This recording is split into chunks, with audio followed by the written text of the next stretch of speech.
Greetings and salutations. Thank you for lending an ear to The Voice of the Times for Monday, August 16, 2021.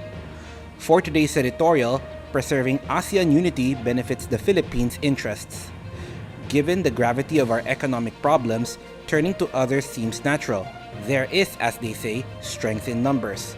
While that implies to countries as it does to individuals, the problem is that Southeast Asian nations themselves face pressures that undermine their continued collaboration and dreams of unity. Many already know that the Philippines has suffered its worst economic setback since World War II because of the pandemic. The government is, in fact, hoping for a robust recovery this year and beyond to reverse the losses. Fortunately for the Philippines, it is in a region that has been growing economic interest. The Philippines is also a member of the Association of Southeast Asian Nations, or ASEAN, a regional bloc that recently commemorated its 54th anniversary. ASEAN aims to accelerate economic growth and has been working toward regional market integration, and ASEAN has made progress with its share of the global economy nearly doubling from 3.3% when it was founded in 1967 to 6.5% in 2018.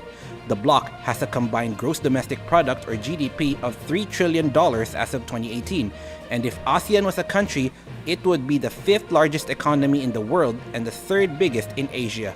ASEAN's total merchandise trade is $2.8 trillion as of 2018, a significant improvement from only $10 billion in 1967. Over the same period, trade in services improved to $778.6 billion from $439 billion. Also, intra-regional trade accounts for 24%. On investments, ASEAN has also done well.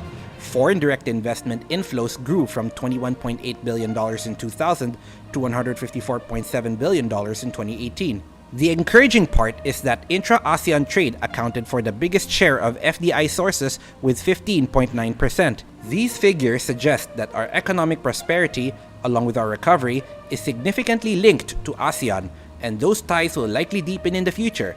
But even with those developments, ASEAN unity remains elusive. In fact, ASEAN is being pulled apart. The forces that undermine continued cooperation include the rivalry between the United States and China, political instability in several member states, and of course, COVID-19. Failure to resolve these issues may create a lasting impression that the bloc lacks utility, notwithstanding the economic achievements mentioned earlier. Of all the threats, the US-China rivalry is the most familiar to Filipinos, as that involves territories that they claim in the West Philippine Sea. To complicate matters, the Philippine claims are also contested by fellow ASEAN members, namely Vietnam, Malaysia, and Brunei. Recently, ASEAN Secretary General Lim Jock-hoi said the bloc needed to be more proactive in resolving these disputes.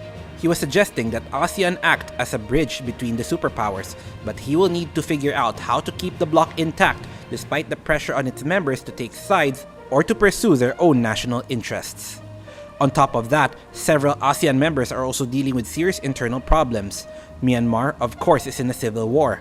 But political instability is also hobbling Thailand and Malaysia.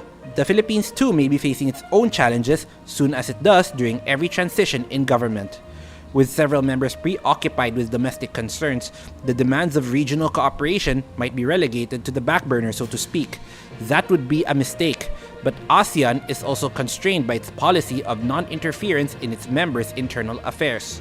Finally, COVID-19 has disrupted the economic linkages that ASEAN has been working to develop over the past 5 decades. Here, Mr. Lim is trying to do something interesting, suggesting recently to create transportation corridors to bolster intra-regional travel and tourism, but for now, it is only an idea. Still, we hope the ASEAN Secretary General is successful in reviving travel and tourism, which is as good a place as any to jumpstart a recovery. Tourism contributes about 10% to Philippine GDP and is also economically significant in Thailand, Singapore, and Malaysia. Perhaps the economic dividends there will remind everyone in ASEAN about the benefits of working together, and that growing appreciation will also contribute to resolving the other serious concerns. And that's the editorial for Monday, August 16, 2021. For more news and information, get a copy of the Manila Times on print, subscribe to its digital edition, or log on to www.manilatimes.net. Follow us on Twitter, Facebook, or Instagram, and listen to The Voice of the Times.